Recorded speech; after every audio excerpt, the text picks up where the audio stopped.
We had bands like The Move and The Action, and we had Stevie Winwood playing at that point with his brother, and we had Cat Stevens and so on and so forth. So we just put this show together, which was a pretty amazing show. But I thought, right at the beginning, if you're going to do something to attract an audience, you've got to give them a little bit more than just selling them a ticket. You've got to offer something special. So what we did was, as I say, our offering was, it was an all-night do, but we threw in breakfast as well, so people could go there, have a great time, and at 5 o'clock in the morning, we served breakfast to 4,000 people. So an experience, cool. Not just a concert. Yeah. And going from this, I mean, how do you think the role has changed over the year? I know perfectly how do you think, and I know perfectly you have a strong idea, a strong thought about it. So The business has changed dramatically. As I said just before, the business today is about business and money. Money is everything, and I find that disconcerting. It's not good. We're in a creative world, and musicians strive to create, although today they're not creating enough and they're not allowed to create in their own time. Today we live in a world that's forced. And when I first started, nothing was forced. It was all open. Bands were trying different ideas, different things. So at one extreme, you would have the Pink Floyd, who was playing in clubs and doing incredible things with lights and sound and so on. And then you'd have artists like Mark Bolan in T-Rex, who was performing like no one had ever performed. And then you'd have bands like The Who, who were probably, and still today, one of the most exciting bands around, who were playing great music, and people would flock to see all these different bands because, again, we just remember, you're going back to a period where you had landlines, phones, but more importantly, you had word of mouth, and word of mouth got out. I mean, in '67, I left college because I was sent to America. I wanted to stand as president of the union. My professor refused to endorse my standing because he said I was there to study, and I got really pissed off about it. And as a sop, he sent me on an exchange course to America, and I went to a pharmacology school in the University of Toledo in Ohio, which, quite frankly, is like being in space. And after one semester, I thought, I've had enough of this. And my aunt lived in New York, so I went to New York and stayed with my aunt for a bit. And I saw an ad in the paper which said $99 unlimited travel for foreign students on a Greyhound bus. So I thought, I'm going to go and see America. So I bought this $99 for 99-day ticket. And I went from one side of America to the other, and I saw more of America then than I've probably seen since. And I ended up, I landed in Las Vegas, and the bus driver said, by the way, he said, keep your ticket, because if you go down to the Mint Casino, they'll exchange your ticket for $15 worth of chips. I thought, it sounds fantastic. So I go down to the Mint Casino, get my $15 of chips, and as luck would have it, ended up with $1,000. So I checked out of the downtown Y where I was staying, moved into Caesar's Palace, blew the lot, because you never win in Las Vegas. You might win for 5 seconds. Had a great time, and that spurred me on.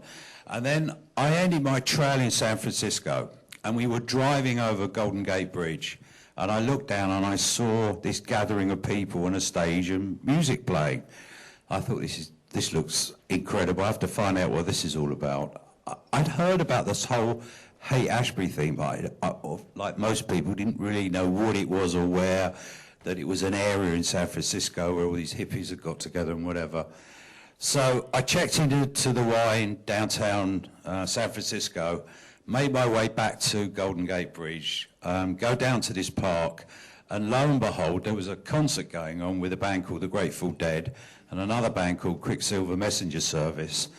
And somehow or the other, I wormed my way backstage saying I was the biggest promoter in England, whatever.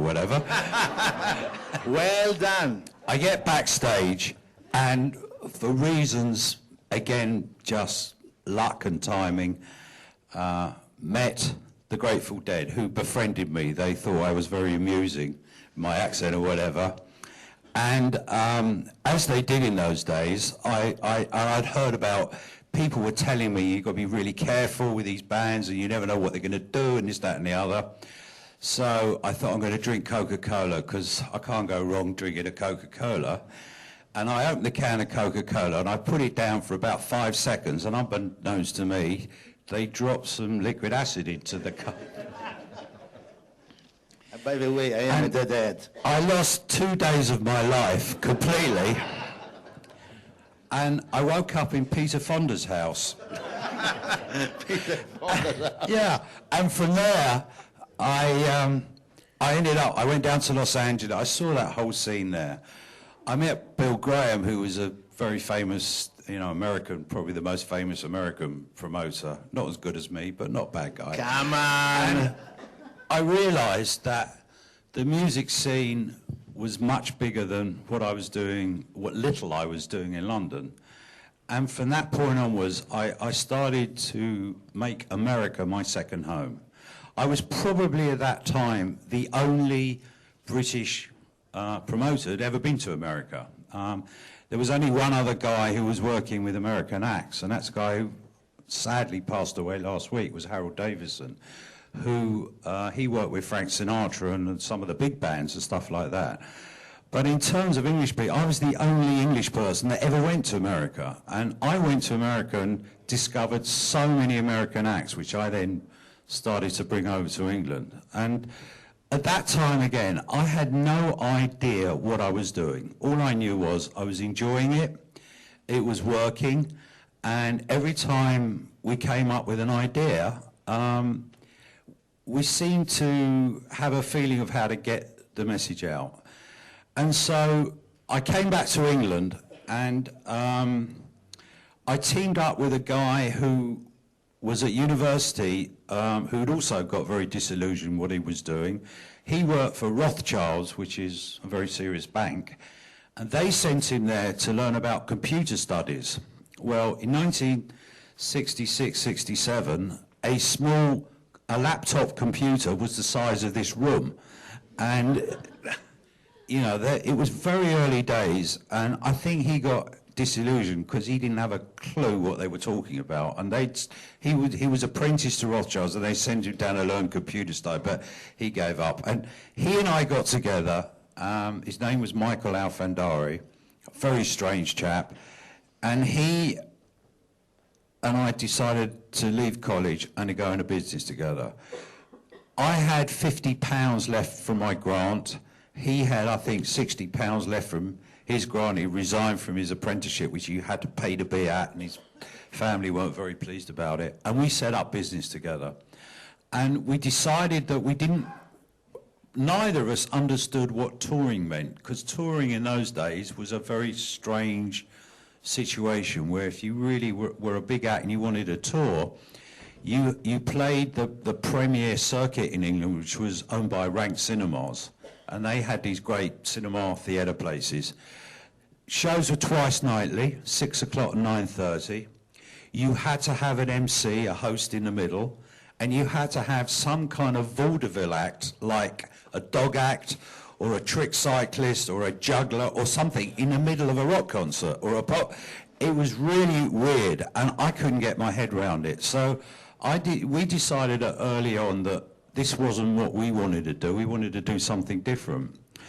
And my partner at the time was also, strangely enough, a member of the Young Conservative Party.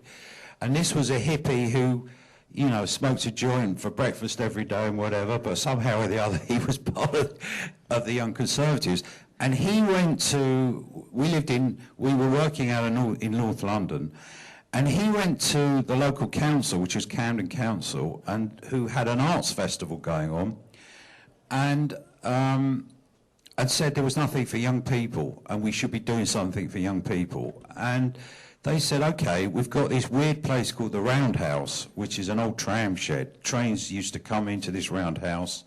They clean them up, turn them round, and send them out. That's why it was called the Roundhouse. it's empty now, it's an old building, would you see if you could do some shows there? So we, under the, what was the Camden Arts Festival, we decided to put on some concerts, and it's become a very famous venue and is now still a famous venue, been redone. And that's really how we first started, was doing events at the Roundhouse. While we were doing some concerts there, London was controlled by something called the Greater London Council. And they had an entertainment officer, which, you know, we didn't know about. He turned up and he said to us, look, we've got this park called Crystal Palace. It's a concert bowl. We've seen what you do here. What do you think you could do at Crystal Palace? And I said, well, sounds interesting. So we went down to have a look at it. And Crystal Palace is this beautiful bowl, green bowl, with a lake in front and a conical stage. And it had been there since 1850, when Crystal Palace, which was a real palace made out of glass and steel and was famous for having great exhibitions there, it had burnt down and the bowl was still standing. And the reason why the lake was put in front of the stage, and the stage was conical, was for acoustics, because if you stood at the front of the stage and talked into the stage, the sound would come out of that stage like a huge megaphone, hit the lake, and that would then traverse to the back of the hill. So you could hear everything, because, of course, when this started, there was no electricity. So that's why it was Crystal Palace Bowl, and that was the model for the Hollywood Bowl and all these other places. And they came to us and said, what can you do there? And we decided to create, which became very famous, called this series of garden parties. And we did 13 of them.